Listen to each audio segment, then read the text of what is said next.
Hey, shout out, folks. It's Bob the Old Rucker, and thanks for listening to Shout Out from the Pit.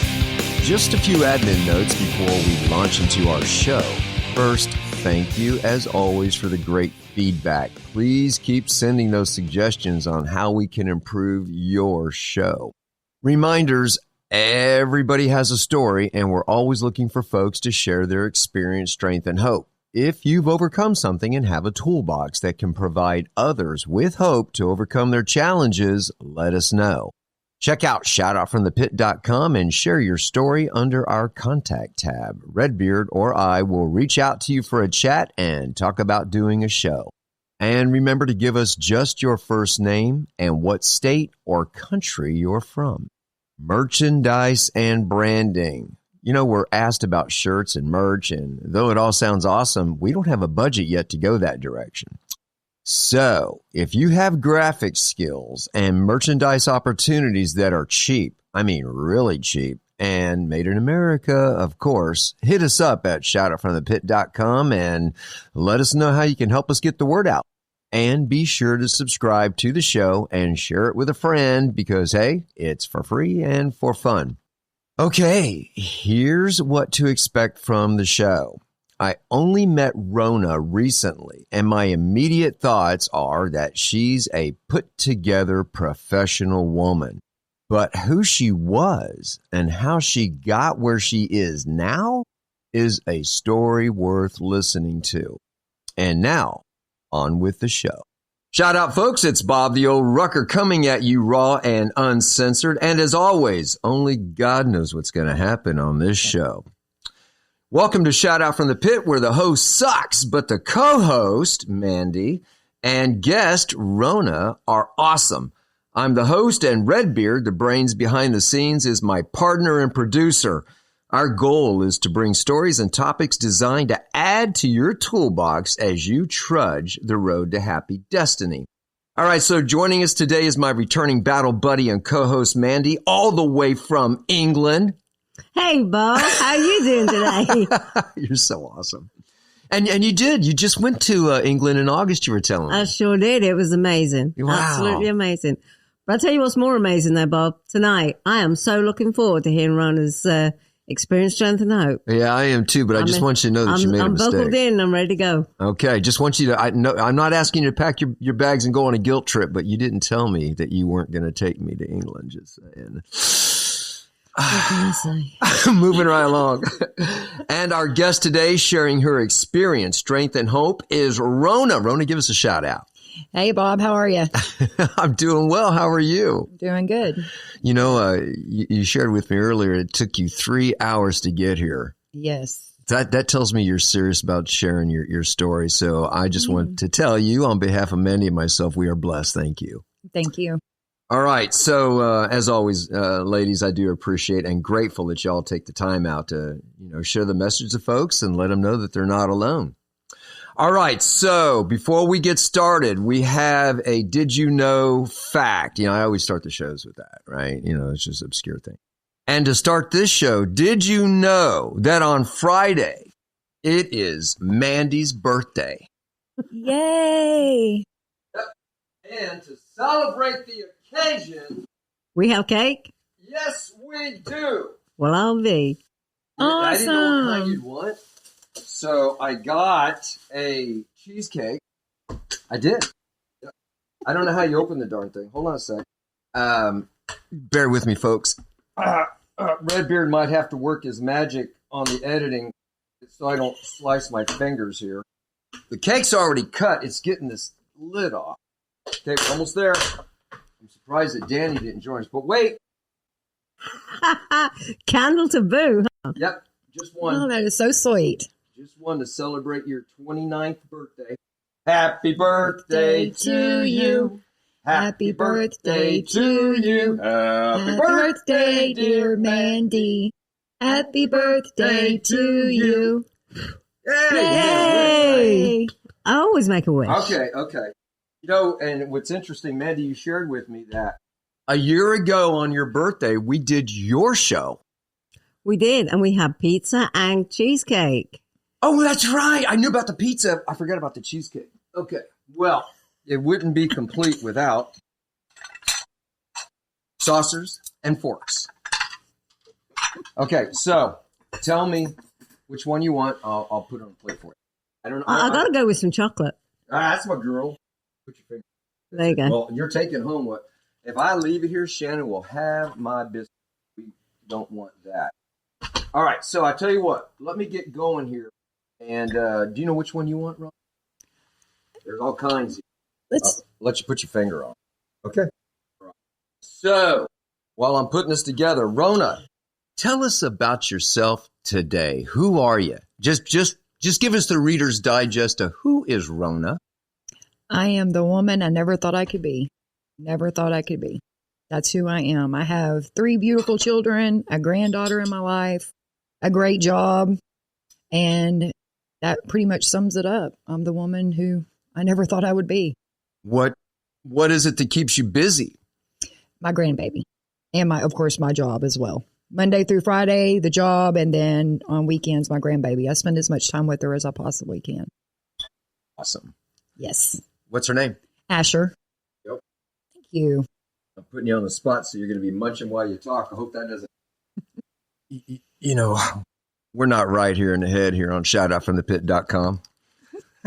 So, all right. So what changed with you, Rhonda? Why is it you say you're now the woman you never thought you could be? Oh. What was so different? Good question. A lot of things. The main one is that I got into Alcoholics Anonymous, and I have done worked with sponsor and done everything I need to do in order to become who I am. I didn't know who I was until Alcoholics Anonymous. So is it safe to say your childhood was a little confusing? Yes, my childhood was not good at all. Well, how long have you been sober? 7 years. Okay, and so you shared with us during the pre-show chat that you are dually addicted, alcohol and drugs? Yes. Okay. Yes. All right, and so Mandy go ahead, Mandy. You were asking a question. I was just trying to clarify. It's okay. I was waiting on Rhona's answer here. What was the question? Your childhood was confusing. Yes. A little bit of background. My childhood was really bad. My mother and father were married, and they were married for 19 years, and they divorced and remarried. But she was always played favorites to my sister. And so I was like the black sheep of the family, and I wasn't treated very good. And my dad, there's a lot of abuse in there as well for young ages up until about 15, till I actually moved out of the house. She kicked me out, actually. So is that where, with our stories, you know, it's experience, strength, and hope, what we were like. So is that what led you to the path of the addictions? Yes, I believe so. It was the fact of wanting to fit in. I never fit in anywhere. When I was young, I was mistreated. And so therefore, whenever someone would actually want to have something to do with me, then I would do whatever they wanted me to do in order to fit in. And that went ahead from childhood into preteen and teenage years. Men, my first husband, we met in 1995. And it was not a good scene because he was also an alcoholic, but he did not want to admit that he was an alcoholic. So there was a lot of abuse there. But because my father was not loving me as he should as a child, every man, I thought that, you know, however they wanted to be to me was love. And so it was very misinterpreted at a very young age. So alcohol was your solution then? Did it mask a lot of your feelings? Yes, anything I could get my hands on, really. You know, there was a lot of drugs in high school years, and then it went from that to opiates. Opiates is what brought me into the room in 2018. And of course, I just, you know, if I couldn't find my DOC, I'd always do whatever I could, which is usually alcohol, because you can go down the street and buy it. So just anything to change the way I felt. When you say DOC, you mean drug of choice? Yes. And what was your drug of choice? Opiates, anything that would make me feel like I could do anything, because alcohol would make me go to sleep. So I wanted something that would keep me awake. And so I did all of those types of things. It's funny you should say that because, my some of my running group growing up, they liked marijuana, grass. Yes. It didn't work for me like it did them. They would be chipper, happy, and me, first I would eat. First off, if we were getting high right now, I would eat all that cheesecake. Yes. And then I'd go to sleep. Pot didn't work for me. But when you talk about, I don't know what category, I don't know if you're old enough to ever heard the Black Beauties. I don't know if that was big in your circles. No, I don't think I've. Mandy, have you heard of that? Have you heard of the Black Beauty? So Black Beauties were, I guess, like a form of amphetamine, or and it would give you like, the hair on top of your head's crawling off. Yes. And you just felt like you could dance all night, drink all night because you could. Yes. And of course, the next day, you're like, you're so hungover because it allowed us to drink. Normally, the body says, "Hey, you're done drinking, right?" Right. You're not doing anymore. And 1 tequila, 2 tequila, 3 tequila floor. Not when you're on, amphetamines, man. It's just like the party goes on all night, and then when we do crash, yeah, it's a 747 downer, man. It's bad. Yes, very bad. All right, so how did you? I missed something earlier. Where were you in the pecking order of your siblings? At last, I have a younger sister, and I was the older sister. And I was last. She was first. Anything she wanted, she got. Oh, okay. And I was pretty much the black sheep of the family. So you were the older. I was the older one. Mm-hmm. Did you, and because you shouldn't have to ever feel this way, but what was an example of how, now you're the oldest, but she's getting everything she wanted. So before, how much younger is she than you? 2 years. So how long did it take before you started seeing that, man, I'm not getting any love here? I was probably about 7 when I realized that something was going on. But I know that they were happening to me, and they were being said to me when I was younger. But of course, a lot of that I don't remember. But I was told by family members that, I was treated bad. And my aunt actually tried to put a stop to it. But my mom, nothing went with that. Okay. So obviously we're in a perfect storm for what we call, what do you call that? A dysfunctional family? Oh, yes, most definitely. Okay, yeah. And I'm really, pause for a second, but fathers, if you're listening to this and you are favoring one of your kids, just go ahead and reach out and slap yourself. And you have my permission to do so multiple times. And so I say that because I'm not the only child, but none of us were raised together. And this isn't my story, this is yours, but I'm saying that when I had children, I did everything I could because of what you just said, Rhona. I did everything. If you ask any of my kids today, which one of you are your dad's favorite? Now, they will tell you that it'll be another one, but the correct answer is all of them. That's how they should answer. Because obviously I'm going to treat each of my kids different because they are different. But all kids have this innate insecurity, right? And so does dad love, brother or sister more than me? And there's times I had to pull them aside because I could see that they had this thing on their face. I'm like, hey, what's going on? Well, I feel left out. Well, at this particular time, you are being left out because it's not your turn, so suck it up, buttercup. But innately, man, I was like, hey, make sure that you balance the scales here, man, because I don't want any of these kids to feel like Rhona felt growing up, And if it weren't for the program, I wouldn't have done that. I was in the program, obviously, or I wouldn't have even known about that. But hearing stories like yours haunt me. And I just don't want any kid to ever feel like that. So, before I even go any further on that, after mom and dad, you've slapped yourself for doing that kind of stuff. I also want to say to folks out there that have children, it's not too late to stop right now. Go hug your kids and let them know that you love them all equally. And if you don't, slap yourself again. Anyway, so Mandy, did you have another question? I felt like I jumped in on you. Well, you're good. My question is, Rhona, when I'm the eldest of 7. So, I can tell how you must have been. Well, I'm not going to say I can tell how you must have been feeling because we're different. But when was the first time you figured out, I'm going to get attention somewhere else? I'm going to do something for me. When did you seek out the drugs or the alcohol? How old was you? 15. Yes, that the very first time that I realized that no one in that house loved me, that's when I did. I had a group of friends that I hung out with, and anytime that we, got anything, whether it be marijuana or whatever we were doing for the night, that's what I would do. And my drugs loved me. They were there for me. So, I had a new love then. So up until you were, sorry, I'm just trying to connect the dots here. So like 7 years old, you started to realize that, hey, I'm not really feeling like I'm part of this family. And then up to age 15, God, that just sounds like 8 years of sadness. Yes, very sad. I didn't want to go to school. I was very depressed. I didn't want to do anything. Mom used to, when I was going to school, I didn't want to go. So she would drop me off and make me walk because I was, telling her, I don't want to go to school. I don't want to do this. I don't feel like I'm wanted anywhere. And she would drop me off a little bit further out so I could walk and think about it. Oh, so, Rhona. Yeah.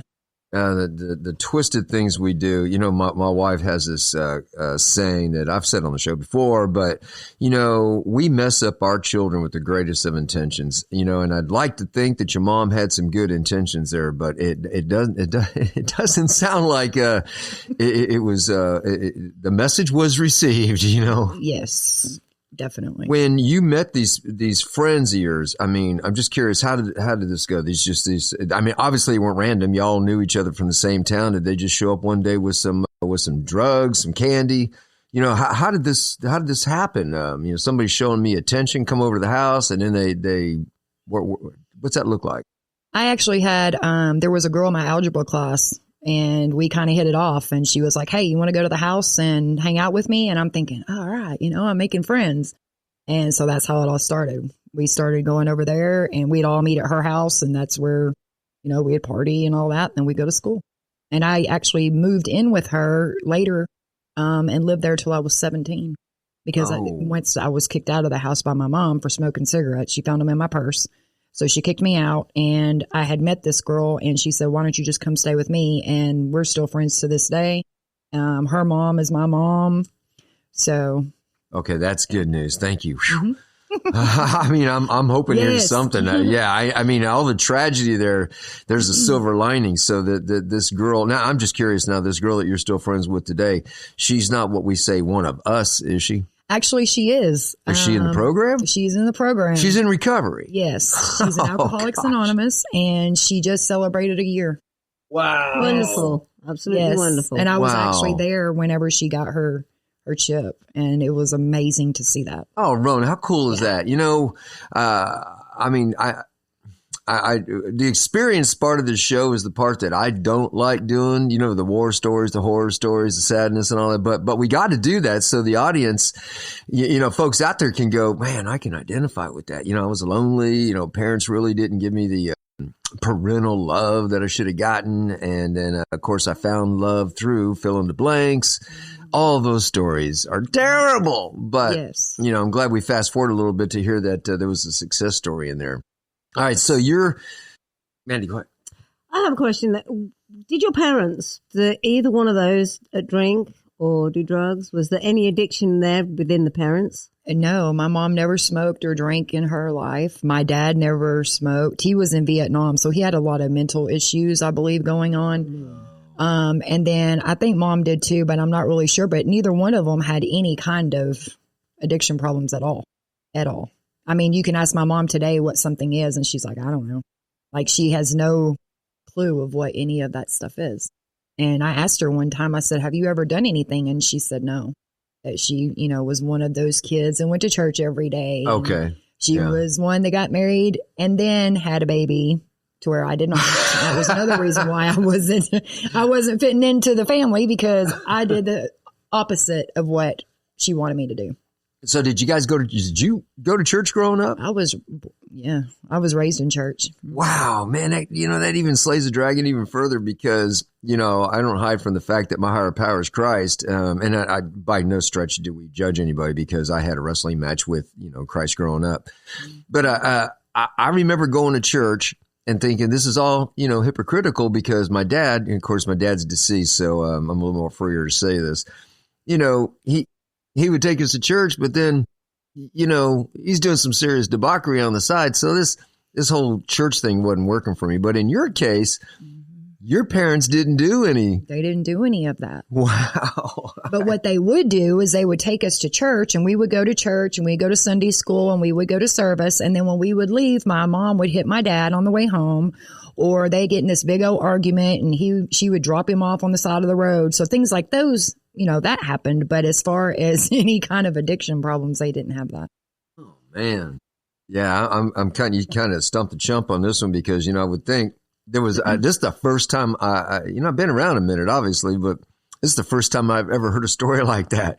I know there's some crazy churches out there. I know some crazy denominations or whatever you want to call it. And again, I try not to pass judgment, but there's some freaky stuff out there. But in this case, I'm not asking you because I don't want any of the audience to go, man, you're down in my denomination. I don't mind down in a church. I just don't want to get specific on the denomination. Like I just did a show here the other day, and one of the things that drives me crazy, I know I'm going to get some feedback for this, is when somebody says something to me like, Jesus told me to tell you.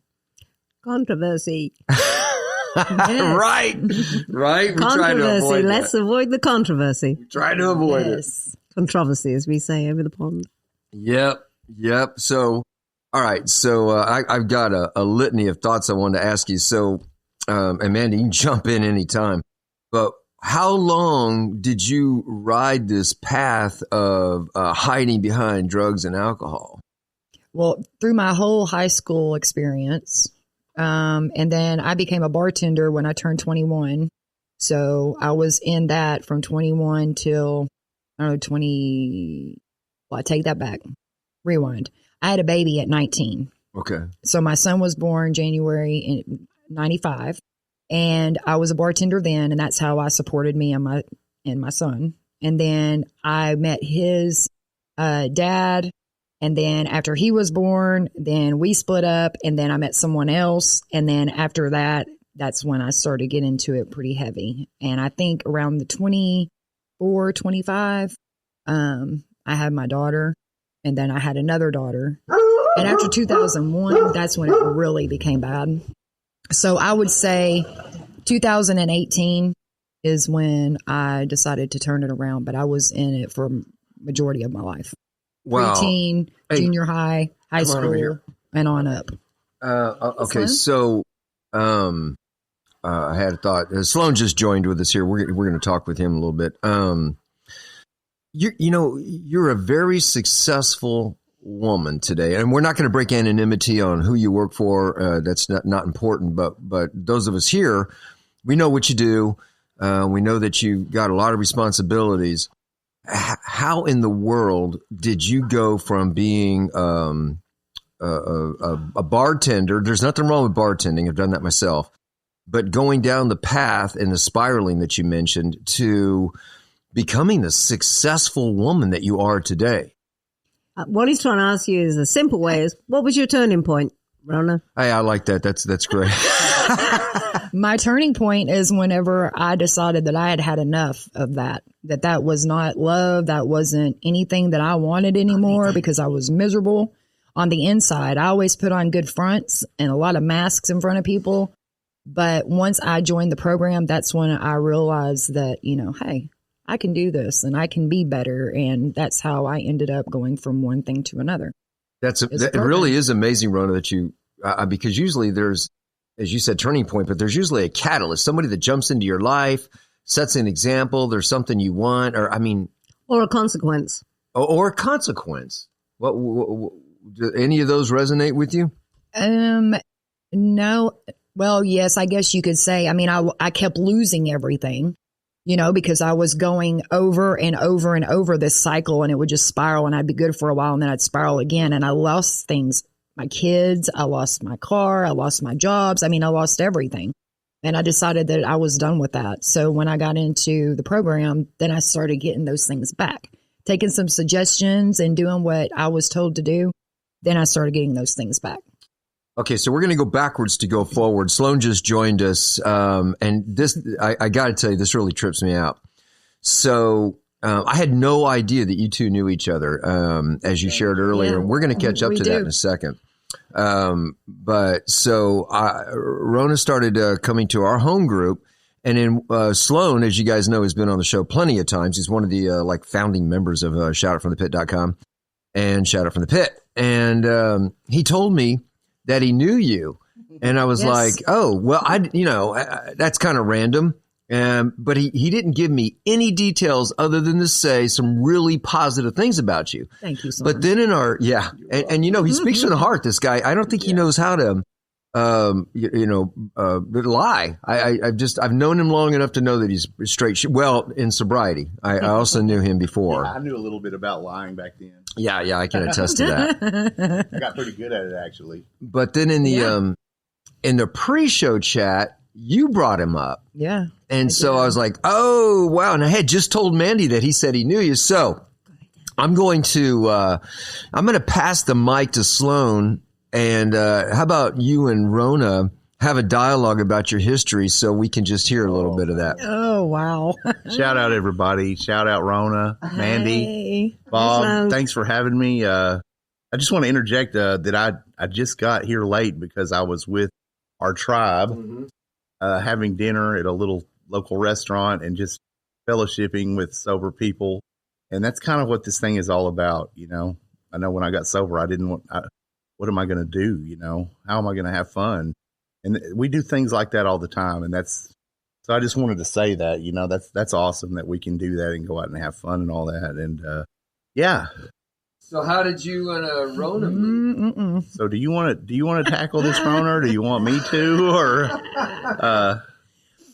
one thing I don't want to do is I don't want to go into a bunch of drug-a-log and drunk-a-log and all. That's kind of not what we're about here. But we knew each other, gosh, in high school. It was high school. Rhona went to a different high school than I did, but there was people at the other high school seemed to party more than the ones at my high school. So I ended up kind of going with them. Us. Yeah.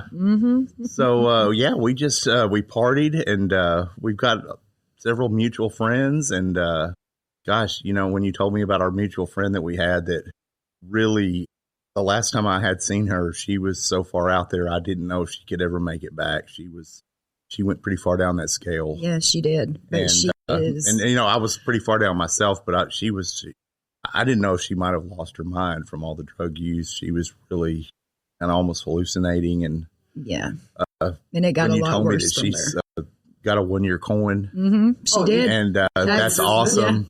Yeah. Yes. Yeah. And I haven't called her yet, but I can't wait to call her and catch up with old times with her. And that is so awesome that it just proves that through this program and through God, all things are possible.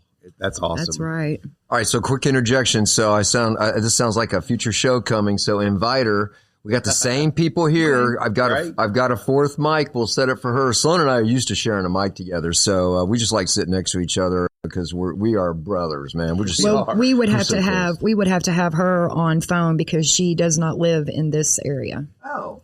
She lives in another state. We did that with my friend up in Rogers. That's right. So we can most definitely do it. But I will talk to her and all of that, but we would have to do it on phone. I think that'd be great. She is she's comical, outgoing, very extroverted type person. She definitely she's still is. like that. I haven't seen her in.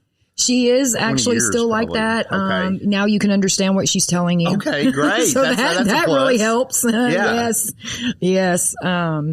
But yeah, she's doing absolutely amazing. That's awesome. That is just so awesome. Yes. So what I find really awesome is that, and I bet Mandy's thinking the same thing. There's friends we haven't met yet, and to hear y'all's story, and then I know Sloan's story real well. Obviously, we've got a very strong history together, and he has shared so much with me, and I've heard through third parties things about him that he wouldn't tell me or hadn't told me, and I'm just like, you got to be kidding me. None of that was true, I promise. I'm not the judge. You don't have to tell me that. But to hear success stories, and that it doesn't matter how far down, it sounds like one of the promises, doesn't it? Yes. Doesn't matter how far down we've gone, right? Mm-hmm. I'm so glad you guys shared that. So, anything in particular you guys want to share before we move into a actual break? I can't think of anything. I'm going to let you take that one, Rhona. Really?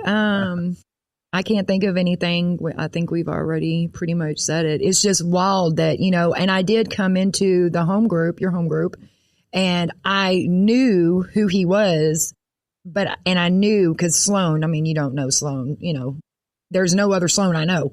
So I'm looking over there and I'm like, I know him. And then, of course, when they said, introduce yourself, and it was Sloan. And then I looked at the sheet and it said, oh, and I was like, I bet that's him. And sure enough, I walked up to him and I said, hey, I'm Rhona. And he was like, oh, my goodness. And, it's amazing to know that you can even meet people that you were out there with in the rooms and, still able to hang out. It's just awesome. Yeah, that is awesome. That be able to see him so many years ago. I was just getting started in my whole path of destruction, I guess you would say, self-destruction. And same. I had no clue back then. I was just, we were having fun. For me back then, it was still fun back then. Yes. I mean, we were 18, 19 years old. Mm-hmm. So, the consequences hadn't started to come down, or at least for me yet. I wasn't losing things and all. I was on my way up at that point. And then, not too many years later, things started to turn around and turned on me really bad. And things had to get pretty desperate for me before I decided to turn things around. But I'm certainly glad I did. And when I saw you, I thought, wow, that's a blast from the past. Yes. And I was doing the same thing. I was looking at you and I was like, I know her from somewhere. Yes. And that's awesome. It is. And I'll tell you what, when we come back, you'll hear in meetings, keep coming back. Yes. Keep coming back to the miracle happens. I'm looking forward to hearing how your miracle evolved in you. Yes. I'm just glad that you guys had a positive history in your addictions, because I can only imagine if it was, if that had been some friction, but we don't have to go there because that didn't happen. No, there was not. Mm-mm. Mandy, any closing thoughts before we go to break? No, just waiting for us to come back. All right. Hey, folks, we'll be right back. Oh, wow, Sloan. I didn't know that. All right. Well, we're back. And wow, Rhona, you just shared some stuff with us at the break that I looking at you. I mean, and of course, people can't see you, so we can see you. But you look like you're in great shape. I mean, you're an established professional, and then to find out that the things that you're about to tell us, and Mandy clarified, these were while you weren't on your recovery journey yet, right? When I had cancer, I wasn't on my recovery journey. Okay, so it was in 2017. That was the year before I got into recovery. Wow. I mean, talk about, Mandy, you can help me form these questions because this is off script. This isn't where I was going to go with the second half yet, but we'll get into that because I guess in a way it kind of all blends in with you finally coming into the program. But you had cancer and then you experienced a heart attack. Yes, that was 2019. I had my first heart attack, which was my first stent. I was 90% blocked. And I was on my way to Georgia and had to pull over at a hotel. And that's when they got me to the hospital and found all that out. So I had one stent. And then about 6 months later, I had another stent. So I have 4 stents and I've had 9 heart attacks total. My gosh. Okay, so I did hear Sloan say to you when you were sharing that God must have a purpose for you. Absolutely. Yes. Wow. The last doctor that did my surgery told me that there was definitely a purpose because he's not seen very many women that come in having as many heart attacks as me and actually still here. That's incredible. Well, kudos. I'm glad you're here. We wouldn't be having this show. Me too. All right. So you had shared earlier that you have been in the program now 7 years. Yes. 7 years. Okay. And Mandy had asked you about your turning points, and you had basically said that, hey, you had lost a lot of stuff. Did you say you lost your kids too? Yes, my kids, everything.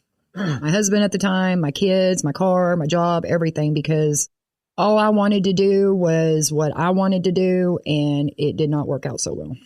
All right. So where in there did you hear about recovery? I mean, a media, a friend, a judge, how did you find out that you could do a recovery journey and then get hooked up? Actually, a really good friend of mine called me one day and we were talking and I told her I was just sick of life and I didn't want to be here anymore. And she said, what's going on? And I told her and she said, well, hey, I go to a meeting down the road. Why don't you let me come pick you up and I'll take you? And so I walked in the very first time and I decided that I needed to go and be in a facility for a little bit. So I did go to a rehab and I stayed there 30 days and then I went into a sober living home where I could get the structure that I needed and things like that. So that's how I started out. Was a good friend of mine told me about it.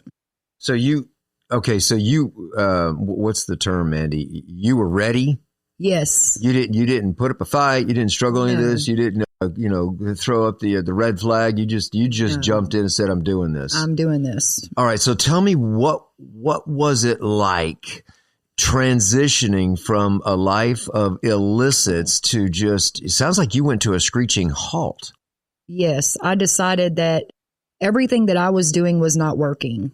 And the suggestions that was given to me by my friends and some of my family, I decided to take them. I had never done that before. I was a hardhead and I wanted to do things my way. But after losing everything for the last time, I decided that something had to change. And so I jumped in it with both feet and. I can relate to that. That's that selfish self-centeredness. Yes. That's how I used to run around. Selfish, what I want, when I want. And I want it now. Yeah. Yes. Anything I could do to get what I wanted. And that's what I did. All right. So let me ask you some particulars of things that we talk about in the program. And just, answer it the best you can. But we have a suggestion in the program. Now, you said you got 7 years. Mm-hmm. So we one of the things we suggest is that you get a sponsor. So what did that look like for you when you got into the program? What you heard and that term? Just to clarify that, Bob, a sponsor is somebody who is familiar and has worked the 12 steps. Mm-hmm. They'll help guide you through the Big Book of Alcoholics Anonymous and the 12 steps of the program. Yes. That's what our sponsors do. Yeah, I'm glad you said that. Yes. And actually, when I come out of the facility that I was in, I decided to go to a sober living home for a year. And the lady that actually managed the home was sponsor to the women. And so she asked me what I was wanting in all of this. And I told her I wanted a sponsor and I wanted her to be, and it wasn't hard on me, but I wanted her to hold me accountable. And so that's how we started, is she sponsored me and held me accountable. And I just took her suggestions and ran with it. And it got easier and it got better. And I could see my life changing and I wanted more of it. And so I just kept on and on and on. All right. So dancing around with some of the questions here, you had a huge lack of self-respect. Yes. Right. Okay. So now that you're in the sober living, tell me about the word respect and how it resonates with you today. Respect for me is basically how I carry myself and how others know me. I like that. There was a long, long time in my life where I didn't respect myself or anyone else. And that meant to me that I didn't care what you thought. Now I do care what people think, but not to the point of I'm going to change or anything like that. I mean, I do care about suggestions or, constructive criticism. But as far as, respecting someone, that is for me to show you who I am today. And that is a valued woman that has integrity and lives the program. There's a saying I like to say that goes with that is, today I worry about my character, not my reputation. Exactly. I like that. Exactly. Okay. So you also, obviously pre-journey, you had no boundaries, whatever goes, goes. Yes. What is when I say boundaries, what does that mean to you today? What I'm going to put up with and what I'm not, what I'm going to do and what I'm not. And there are things that I do today and there's things that I won't do today, to where early in, I didn't care what I did as long as I was accepted by someone or something. Okay. Acceptable behavior. Yes. Yes. Acceptable behavior. Acceptable behavior. When I say the word expectations, what comes to your mind? The sky's the limit. Expectations. I don't have any expectations today because expectations are something that are, to me now, false. I have went through that where I put expectations on something or someone, and then I get mad if it doesn't do what it needs to, do. So I don't have any expectations today. I just live life. That was a good answer. We have a Sloan. What is it? Expectations are premeditated resentments. Exactly. Yes, and that's so true. Exactly. It's so true. So true. So even though I concur with that, I do have expectations today of myself. Oh, most definitely. Yes. I expect today that I am going to, and then I fill in the blanks. So I'm not going to fill in my blanks, but I want to ask you expectations of yourself today. What does that look like? To be the best Rhona that I can be. And what do you do, Rhona, to be the best Rhona? That's such a cool name, by the way. Sounds like a rock star. Oh, thank you. It does. Actually, my name was given to me by Lawrence Welk. I don't know if you remember the show. Oh, and tonight, yeah. Yes, Rhona and Guy were the dancers, and my mom named me after Rhona, which was one of the dancers on Lawrence Welk. All right. Wow. Well, I had a thought that you might be playing bass for Joan Jett and the Blackhearts or something. Just looking at you, just like you got that That'd look cool. about you. Yeah. All right. So I digress. So what was I saying, Sloan? What expectations for myself? Yes. Yeah. Well, when I say to be the best Rhona I can be, best mother, best sister, best friend, I didn't have any friends out there, but I've got amazing friends now that would be there when I call, and that has happened. So, just being the best I can be with everything in my life. Rhona, let me ask you this. As you have a sponsor. I do. Correct. Mm-hmm. You have a home group. Mm-hmm. You are going through the steps of Alcoholics Anonymous. Yes. Is there a particular step that was difficult for you to work through? I really think the one that was the hardest for me was the 9th step. Why? Because there was a lot of people that I really didn't want to make amends to. I had a hard time with that. The 4th step, I was ready to give that up. Just put that on the table because, hey, this is what's making you sick. My sponsor, secrets make you sick. So let's put this on here. But as far as making amends to people, it took me a little bit to realize what that meant. Because I've said I'm sorry so many times. What did it mean? It meant for me to genuinely apologize, not to just say I'm sorry. And my kids were on that list, and I had to make amends to them. And it wasn't that I'm sorry. It was Mom has done some things, and Mom is very sorry, and I am living the life today. And they see it through a living amends and not just me making an amends. So that is our 9th step, is to make direct amends to people wherever possible. Except when to harm each other, to harm others. Mm-hmm. Or myself. Right. So then you realize that to carry a resentment is still there when not willing to make an amends. And one of them was one of the amends that I was asked to make, I made for myself and not for that person. And I think that in recovery, when you understand that you can do that for yourself, not necessarily for them, it makes it a little bit easier. The mother that I was talking about at the beginning of the show, me and my mom have an excellent relationship today. Oh, nice. I take care of her. I have home health nurses that come in. I have a great relationship because I forgave her for me. And then we worked on everything else. So today I do have a great relationship with my mom. So in retrospect now, you would say the 9th step is one of your favorites. Yes. Wow. Yes. I mean, it's just interesting because I've had a lot of repeat people that come in, retreads we call them. I'm a retread. And when I tell them, hey, did you do the steps? And they're like, yeah, I dropped out on step 9. And I haven't had thousands of them, but I've had a handful of people that step 9 was the stumbling block. They weren't going to do it. But what resonated with me right now is your words. I didn't do it for them. I did it for me. Yeah, that's a great answer. Okay, cool. We talk about character defects. And if you want to enlighten us with a specific one, which is okay, tell us if you still, after 7 years, is there a particular character defect or a challenge that you still wrestle with, and how do you manage it? The one that I have the worst time with, and I don't know if it's a character defect or not, but mine is road rage. Oh, wow. And I do and have worked on it, and it is a lot better. And I have talked to my sponsor about it. And she said, well, I guess that could be. So, I have worked on it, but it's the patience thing. I have a little bit of patience, but not, I have to work on it.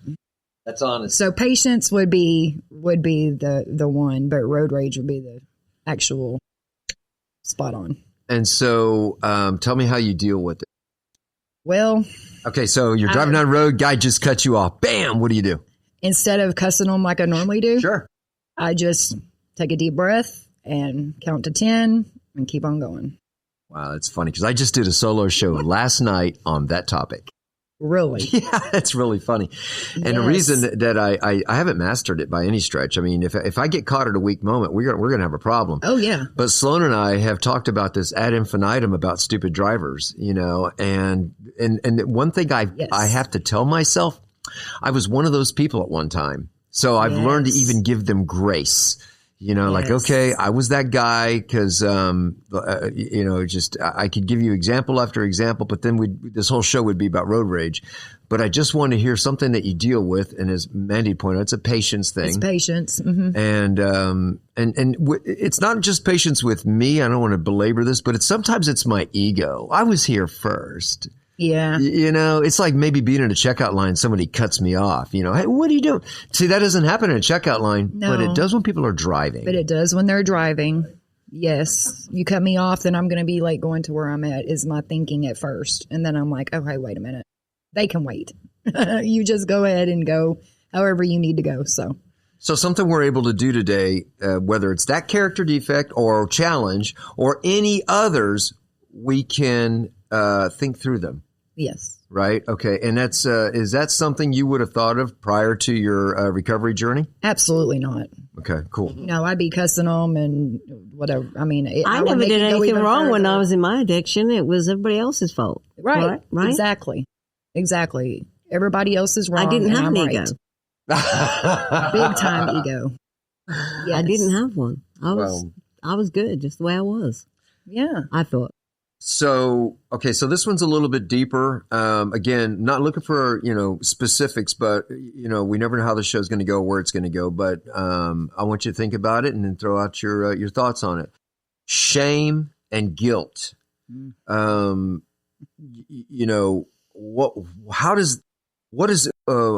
a good way? Mandy, help me out with this, or Sloan.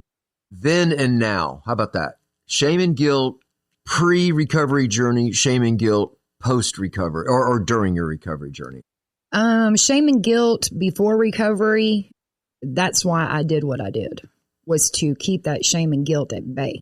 Now that I'm in recovery, I'm working on that shame and guilt and making those living amends, to people. That helps, especially my children.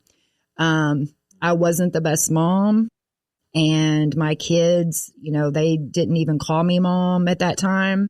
Since then, I do have relationships with all of them, and they see that I'm different and they know that I'm different.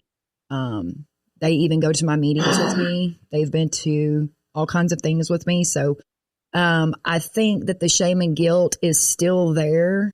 But I'm working on that. That's something I'm having to work on, because when I did my very first step for that, my sponsor asked me, when I did my 9th step, she asked me, she said, "You're forgetting someone on here."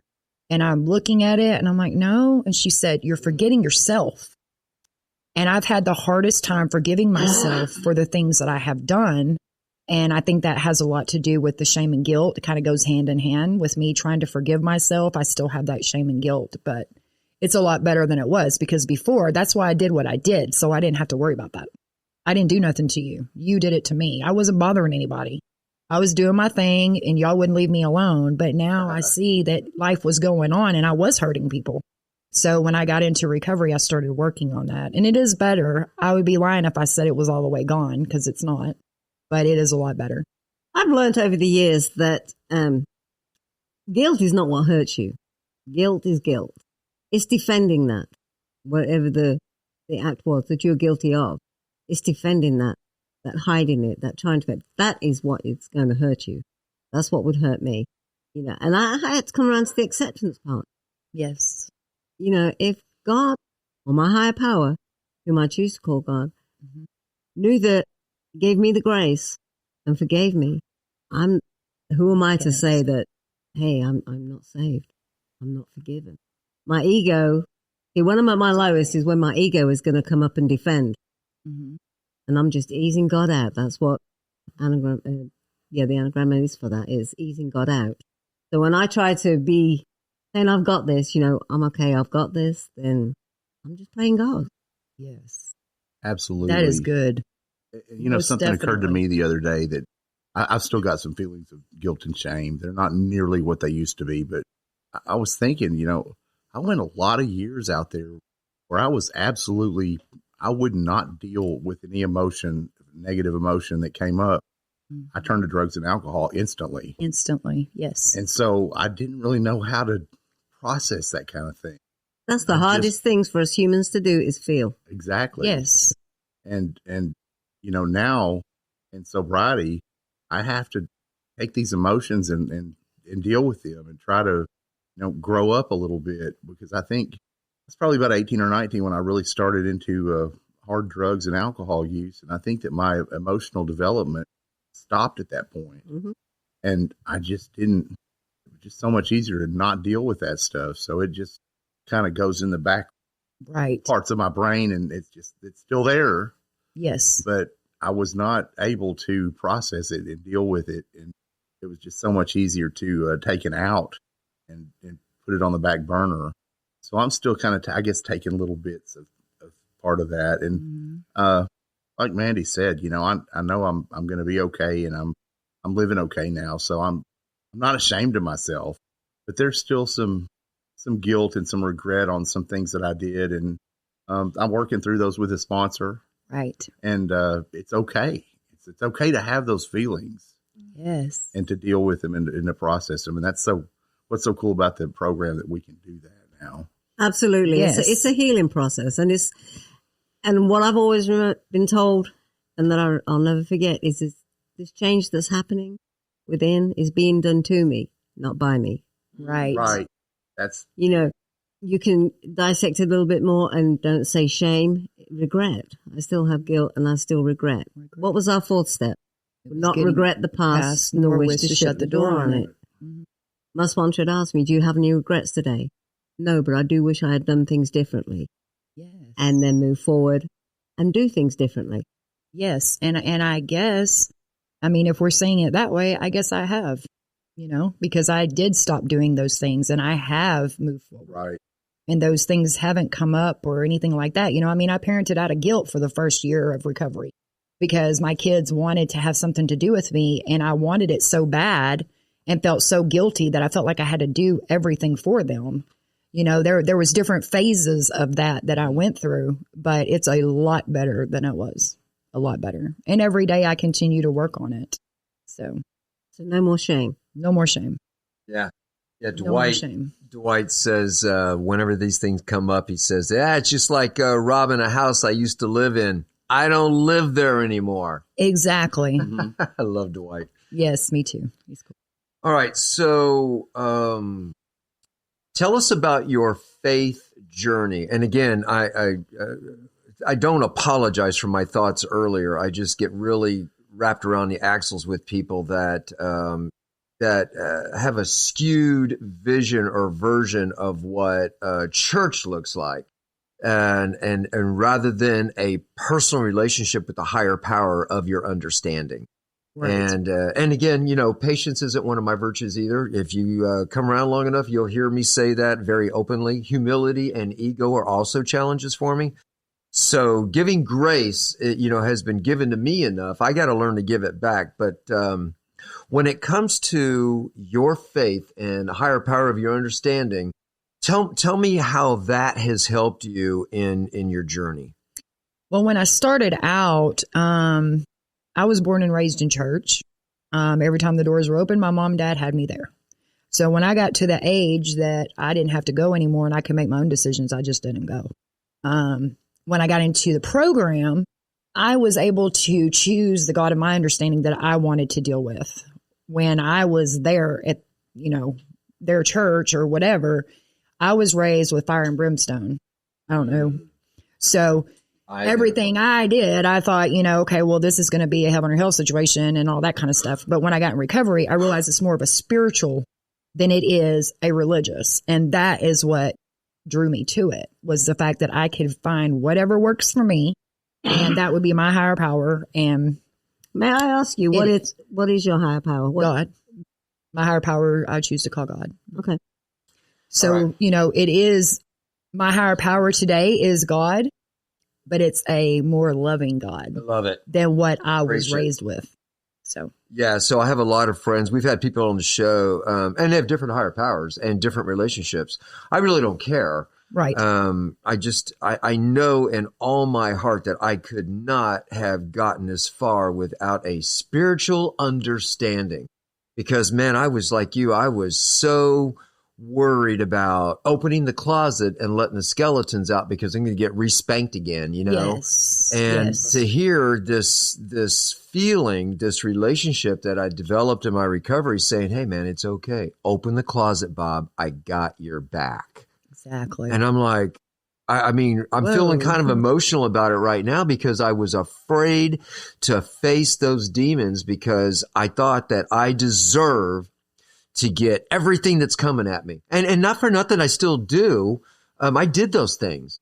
But the difference now is that I feel like I've got a loving, forgiving, spiritual relationship with my higher power. It's like, dude, like everything that you guys had talked about earlier, that is so in the past. You're making living amends today. This is the new guy.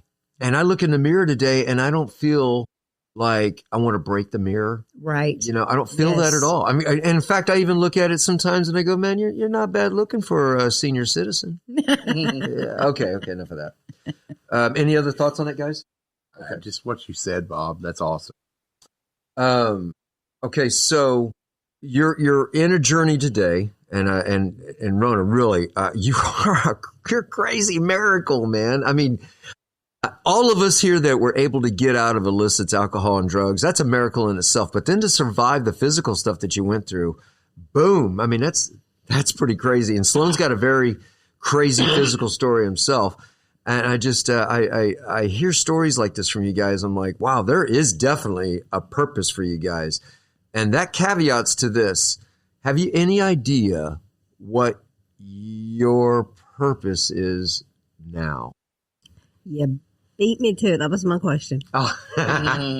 Hey, well, brother and sister, we think alike. I believe that my purpose now is to help others that have gone before me, that are coming this way, if you will. Anything that if they've gone through anything I've went through, then I can help them, and then just be, the person that I was meant to be. I have not been the person I was meant to be up until 2018. I mean, I don't put on masks anymore. I'm honest. I have integrity. I'm willing to do whatever is suggested of me. That never would have happened back then. With boundaries. Is it safe? Of course, with boundaries. Is it safe to say you know what love is today? Oh, yes. Well, yes. I'd like to hear what that means to you.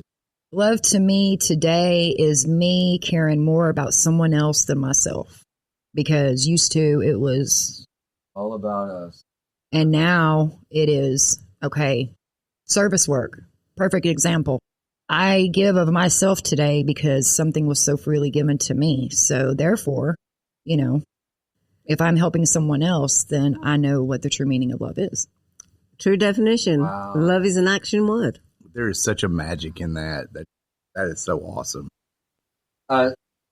Was it Monday? Well, you were there Monday. Yes. Sloan, you actually said you had spoke about service work being magical. Yeah. Yeah. It feeds my soul. And I just never, that was so foreign to me when I came in here, when I came in the program. My sponsor, funny story because I asked him that one morning to be my sponsor at the morning meeting in his house. And he said, yeah, I'll be your sponsor. Don't make plans tomorrow night. And I went, I was still not in the mode of like taking suggestions or anything like that. Oh no, what have I done? Yeah, Yes. like, oh no. Oh no. I thought I was in that. That's one of the reasons I chose. I thought, well, he won't be that hard on me. He's going to be. Right.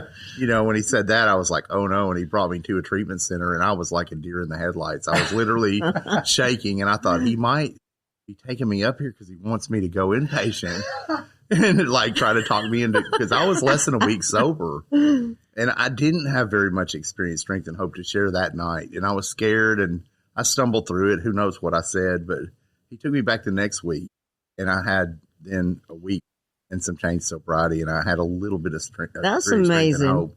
And then the next week and he told me these people can probably relate better to you with less than a month than they can with me from 30 years. So speak from your heart. And I just developed a real passion for that.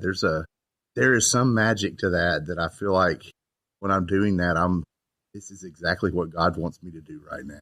And that is just such an awesome feeling. Yes. That is awesome. So I'm gonna give it back. Good words. Yeah. That's awesome.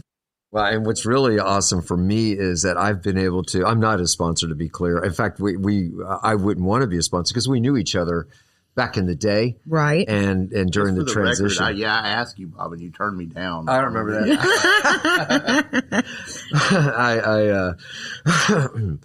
My last going out, as we call it, I woke up at his house and I was like, where am I and how did I get here? And that was, there was some circumstances that led up to that, but I didn't know how bad he was. And then when that happened, I was able to be there for him. And then, of course, our tribe began to grow. And the rest is history. That whole story has got God woven all through it. I didn't see it at the time, but looking back on it now, there was so many circumstantial things. Bob was a mentor to me, and yes, he did. Circumstance or a God shot? God shot. Yes, Most definitely a God shot. But yeah, it was God working in our lives to get us where we are right this minute. Absolutely. And, wow. We get to expand on that tomorrow, actually. Okay. All right, so we're moving into closing here. So what is your favorite recovery quote? Keep coming back. Why? Because when I very first went into recovery and I walked into those rooms, I think the reason why I stayed, I know the reason why I stayed was because people were hugging me and telling me to keep coming back. Wow. Don't leave till the miracle happens. So keep coming back is my favorite. Okay. Powerful. Very powerful. Very powerful. And Sloan, Mandy, any thoughts on that? No, I don't think so. I think mine's not so much the quote, but it's one of the promises because it explains my whole demeanor. I feel and I just feel it throughout my body is that I now comprehend the word serenity and I know peace. Yes, that's just that. Once you that get that, awesome. that emotional thing was just going bang, bang, bang. Now it takes every once in a while, but you know what? I know how to recenter. And I could not have done that without the program. No way. Awesome. Yeah. Yes. And for me at least, once I got that, I don't think I'll ever give it up because it's so important to me now. I will not allow drama into my life. Oh, yes. There's just a certain, boundaries, as we talked about earlier. Yes. I'm not going to have it. I covet my peace and serenity too much.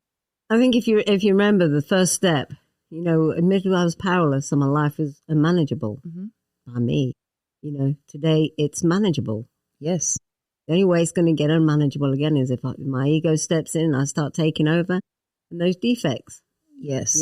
Get selfish, self-centered, short-tempered, all of those things, lose all patience. Yes. And then when my head starts getting messed up, then everything's unmanageable.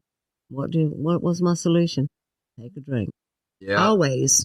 Yes, always. Anytime that there was any kind of feeling whatsoever, the sun could be shining, it could be raining, whatever. It was, drinking. And now, I was thinking about this not too long ago.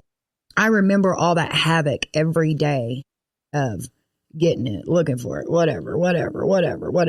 And to know that I can get up and go to work from 8 to 4:30 and come home and have dinner and do all of these things, spend time with my kids, my grandbaby, and not have that. I mean, I absolutely do not miss that shuffle and, running amok and all of that kind of stuff. The chaos in my life. That's a good word. Yes.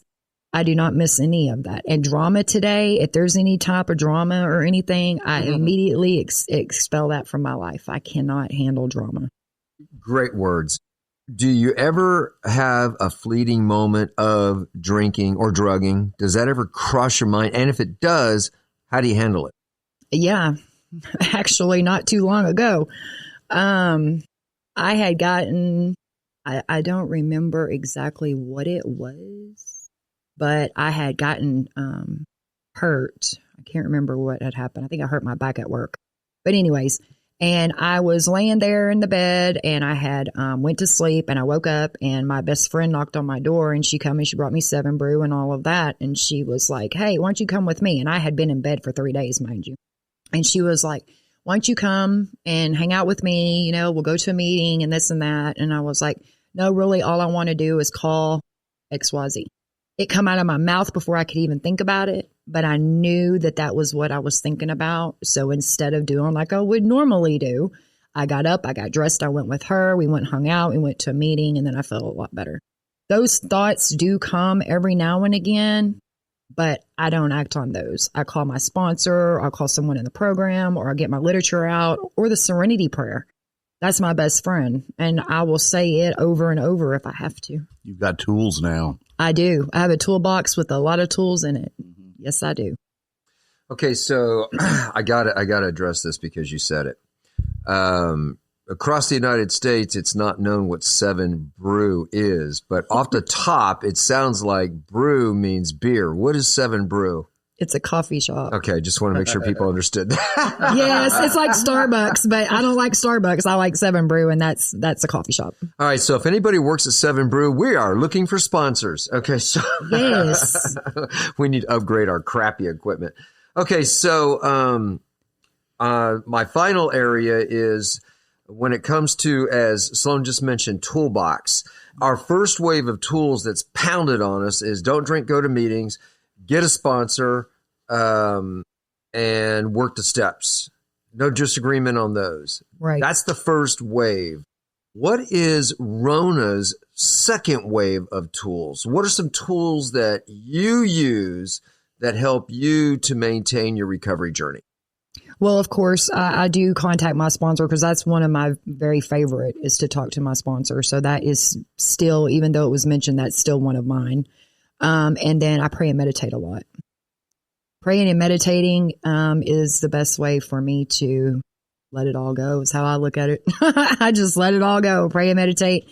And, there's a lot of times where I've got a good tribe now also. And so I call them quite frequently. As a matter of fact, I text all my girls in the morning time, talk to them throughout the day. So I try to, keep up on that as well. And that's my favorite is talking to the other recovering alcoholics. I mean, I love that. That's awesome. They're my friends today. Everything you just mentioned is also part of my second wave, as I call it. Or actually, this is the first time I've ever called it that. But could you tell us what it means to you as far as the difference between praying and meditating? What's the difference there?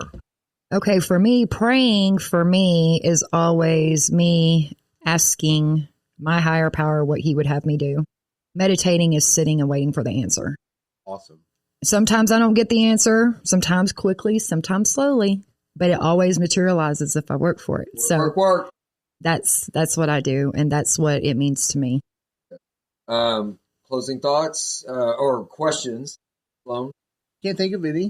Andy? No, I think we're good. I think it's been a pleasure. Yes, it's been first time I've met Thank Rhona, you. and it's been awesome going down this journey with you. Yes, same to you. Very nice to meet you. Okay, Rhona, this is free flow time. As I mentioned to you in the pre-show chat, sometimes we didn't ask a question or something that we know that people are listening to this show, and some of them are already on their journey, and they're going to grab those tools that you said, and I see that. Okay, but then there are people that are searching, and they stumble across this show, And I ask that you imagine that poor soul out there that's trying to get on the recovery journey. What would you say to that person?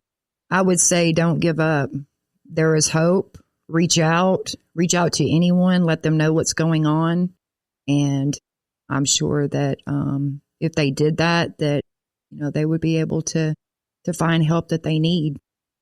Please reach out. Don't give up, because giving up, you're going to miss the miracle. So, just do what you have to do in order to get the help that you need, and then stay on that path. It's worth it. All right. So, Sloan, thanks for joining us late. That was totally impromptu. Thanks for answering my call to come out. I was blown away that you guys knew each other. Yeah. Yes, it was so great to see you, Sloan. It's so great for you to be on here. Yes. And we're finally going to do Sloan's show tomorrow. We've been, he's one of the original cast of the show. And every time we've gone to do the show, we've had a hiccup or a distraction. So tomorrow we're on track to actually get his show on the air. So that'll be forthcoming. That's awesome. Yay. I'm looking forward to that. I'm looking so forward to hearing it. And Mandy, again, happy early birthday. Yes, I happy appreciate birthday, that. Mandy. Thank you so much. It's been wonderful. Wonderful. Is this going to be an annual thing where we do something? I think it just might be. All right. That's a good Happy idea. birthday, Mandy. I didn't know. It's on Friday. Belly button birthday or it's a Yes. Friday birthday? Yep, belly button. Okay, great. Awesome. And Happy like birthday. like I'd shared before, Mandy was one of the very first persons I met when I came back in, retrade, when I came back in the program. And, you're always so kind to We me. just gelled. And we did. We just gelled. Just almost immediately. That's And it was awesome. like, wow, I have a real sister here. Yes. Even though, we were born oceans apart, but, we're just still joined at the hip. We are people that would not mix. That's right. That's right. And Rhona, God bless you. I am so grateful that you came on the show and shared Thank with us you. today. Yes. And it's awesome because you just became a member of our home group. So this couldn't be any more timely for us to get to know you as, our home group is growing. We've got such wonderful people there. And then Yes, when you we shared do. that you're, may I say who your sponsor is? Or? Sure. So your sponsor, folks, if you subscribe to shoutoutfromthepit.com, every Friday, we have what's called Diane's Missives. And Diane is also a dear sister. And she is Rhona's sponsor. So you really, there's You a got a hand. good one. Absolutely. Yes. Yes. There's a handful of ladies that I love to death and I think are just awesome. But obviously Mandy's one of them, Diane, and there's a few other ladies. So you are just so She's on amazing. the right track. Absolutely. She is amazing. All right. Well, all right. What say you folks on today's show? Leave your thoughts and comments on shoutoutfromthepit.com. And that's it. Thanks for listening in, and please share our show with folks that could use some encouragement and extra tools for their recovery journey. The buck bucket is up. Hit the donation link on shoutoutfromthepit.com and help us upgrade this crappy equipment and help grow the show. We've got some plans. Redbeard is the brains behind the show, and he's got some fantastic ideas. And I don't understand how any of that nerd stuff works, but I know it costs bucks. So again, be sure to subscribe at shoutoutfromthepit.com for future episodes. It's for free and for fun. And remember, you're not alone. And if no one's told you they love you today, We love you. amen. I'm so blessed to be part of this show. And you guys, I feel like I feel like a warrior in training with you people. And I feel like, you help me with my own purpose. So thank you. All right. So remember, folks, I'm actually having a mic drop moment because I am really moved by today's show. So let me just end this by saying I'm Bob the Old Rucker, praying you're having an outstanding American day. God bless and peace out.